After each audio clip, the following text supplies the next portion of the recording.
So I'm actually in two places tonight. I'm walking around up here on this platform, but spiritually I'm seated in heavenly places with Christ. And that seated means one thing: I've entered the rest of God. I'm not worried about what you think of me. I'm not worried about whether you're going to like my message or not. I'm not worried about what's going to come out of my mouth next, because I trust God will bring it out. But you see, when I first started, I didn't know how to do this from a standpoint of the rest of God.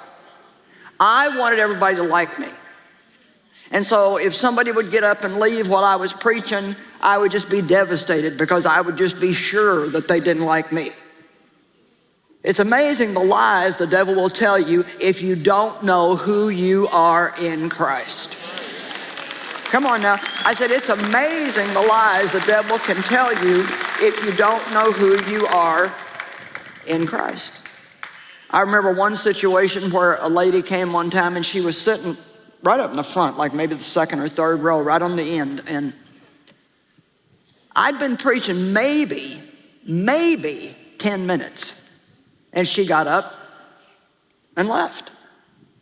Well, I was still learning how to be seated. And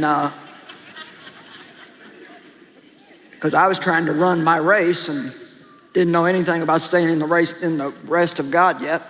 And so I felt bad the whole rest of the sermon, because I thought, well, she didn't like what I was saying. She didn't like me.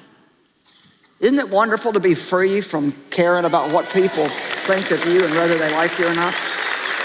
And so somebody told me the next day, they didn't tell me that night. God gave me a day to be miserable. And somebody told me the next day, said, oh, you know, a lady told me to tell you something. She was here last night down in the front, and she had to leave to get to work. But she loves you so much that it was worth it to her to drive all the way here just to hear you for 10 minutes. Now see, that's the kind of stuff the devil does.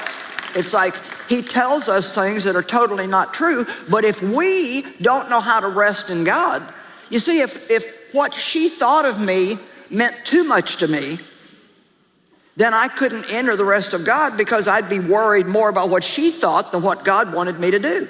Come on, I want some people to get set free tonight.